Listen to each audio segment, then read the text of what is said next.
Hello friends, என்னதான் செவ்வாய்க்கிழமை துர்கை அம்மனை நினைச்சு வீட்டுக்குள்ளேயே சாமி கும்பிட்டாலும், புது வீட்டுக்கு வந்த பிறகு இதுவரைக்கும் ராகுகால பூஜையில கலந்துக்கலையேங்கிற வருத்தம் இருந்துச்சு. இதுக்கு மேல தாங்காது. இன்னைக்கு கோயிலுக்கு போறது, ராகுகால பூஜையில கலந்துக்கிறது அப்படின்னு மனசு முடிவு பண்ணிடுச்சு.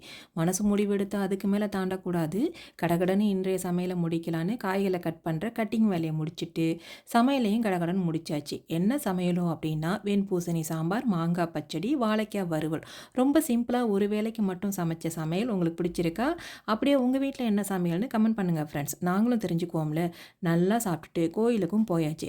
கிரகப்பிரவேசத்துக்கு யாகத்துக்கு வாங்கின அரசங்குச்சி ஆலங்குச்சி மிச்சம் இருந்துச்சு. அதை கோயிலில் கொடுக்கலாமேன்னு எடுத்துகிட்டு போய் கொடுத்தேன். இதை நான் ஏன் சொல்கிறேன்னா, நானும் ரொம்ப நாளாக அந்த குச்சிகளை என்ன பண்ணுறதுன்னு தெரியாமல் யோசிச்சப்ப கோயிலில் கொடுக்கலாமேங்கிற ஐடியா தோணுச்சுது. வாங்கிப்பீங்களான்னு கேட்டு கோயிலையும் சேர்த்தாச்சு. வீட்டிலேயே வச்சு வீணாக போகிறதுக்கு கோயிலில் சேர்த்த நிம்மதி எனக்கு ஃப்ரெண்ட்ஸ்.